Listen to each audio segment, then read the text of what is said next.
Okay. I suppose we may as well start from the very beginning.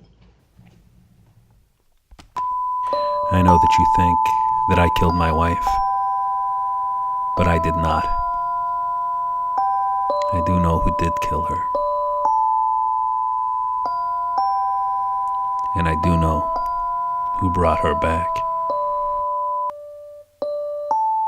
Hey, good folks. My name's Ben Eddings, and you're watching Cast the Bones. Cast the Bones is a board game show. A show about board games, role-playing games, all of the tabletop experiences that I love and I know that you love too. In this very first episode of Cast the Bones, I want to tell you a little bit about myself. My name is Ben. Say the hobby. I live in the west coast of Scotland, have done for some time now. Say the hobby. I came here through my job. I work at Faslane Naval Base.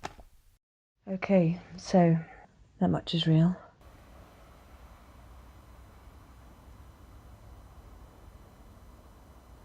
It's been so long since I spoke to you that I worry that you might not know my story anymore.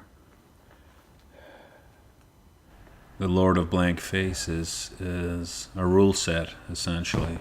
My story It's is essentially a rule set, and anyone can play. Anyone can play.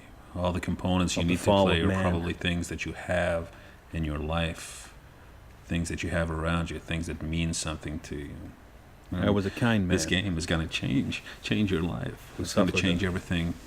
Personal Everything about tragedy. you is going to change how you think about your possessions, how you think about life itself. And then I think I went a little bit And it's crazy. almost strange to be. I'm talking about these board games that they're releasing and they're bringing out, and I know I've played this game.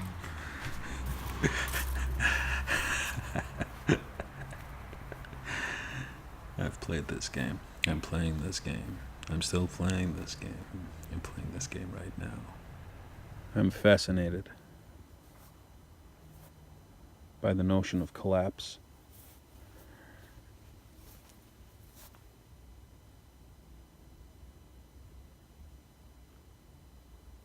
My personal collapse has led me to keep a lot of secrets. I don't know what episode this is. I don't know what episode this is. I don't know what episode. You people have this stuck is, with me through thick and thin.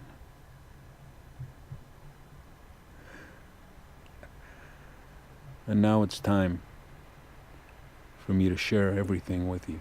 The designer sings. He's a singer. My whole story, And the designer my new beliefs, is in an empty house. And that's where he the lives. fall. And he's there.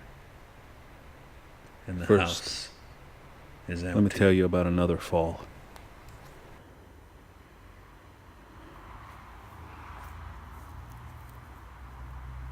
Let me tell you about the fall of Rome.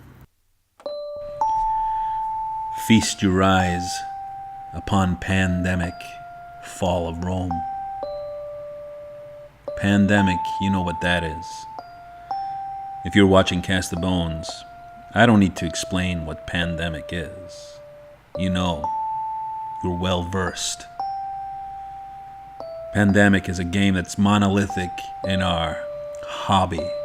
That's what they call it now, right? They call it our hobby.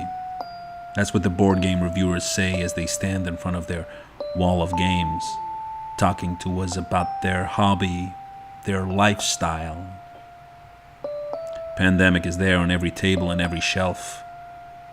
And there have been many different editions of Pandemic. This one is about the fall of Rome. You're not fighting disease. No. You're trying to stop the collapse of Rome as barbarian tribes move in and try to take the capital. They spread across their board like a disease, and you try and hold them back.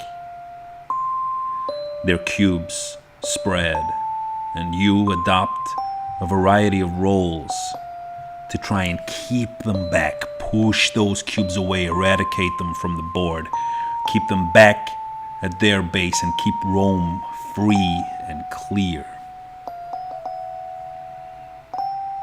It is pandemic. There is no doubt about it. But there are some subtle changes in this game that make it the very best pandemic game that you can buy, in my opinion. That's my opinion.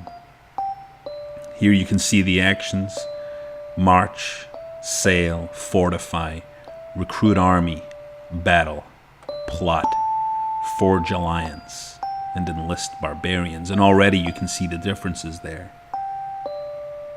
I suppose I should talk first about battle because it's one of the biggest differences in this game. You win the game by eradicating barbarians, by forming alliances, by turning them to your side. And the battles are unpredictable because you will roll dice. Yes, I said you will roll dice. And I know that's shocking for a pandemic player. But the dice really do help simulate war, that uncertainty that comes with going to war. It's not just as simple as, oh, I'll move here and I'll clear out these cubes. You will try to clear out those cubes, yes. You probably will clear out those cubes, but you will probably lose some of your soldiers while you do it. Suddenly there's an element of risk in pandemic. There's a little bit of danger in there. There's something beautiful about the alliances when you turn barbarians to you. Then suddenly you can move into an area that is full of barbarians and you can turn them into your own soldiers. And it really does give the sense of the historical fact behind this game, as you try to suck everyone into the Empire of Rome and use that power against the outsider enemy. Fall of Rome flows so beautifully. The risks that you can take in pushing your abilities, playing power cards that let you do some cool things, but let you play a stronger version if you go into decline a little further. You can push Rome further towards decline in order to play more powerful cards. My cat just sneezed. Did you hear my cat sneezing? Why do cats sneeze? Why would a cat ever need to sneeze? What I want to express upon you about Pandemic Fall of Rome is that there's not a great deal to say. It's pandemic. It is the pandemic you know. But the changes and the twists seem to work for me even better than the disease eradication theme of the original game, or Rising Tide, or Cthulhu.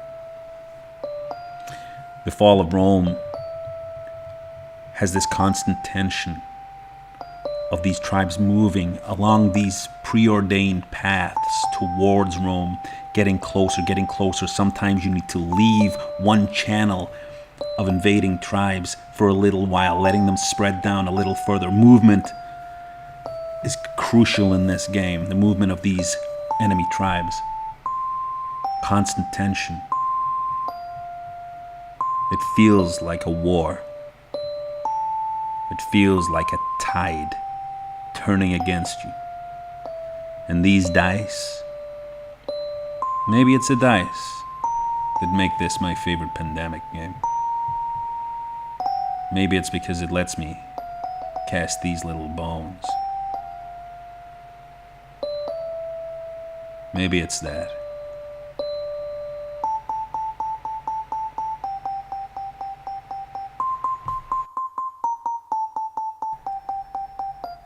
Okay, of course. I mean,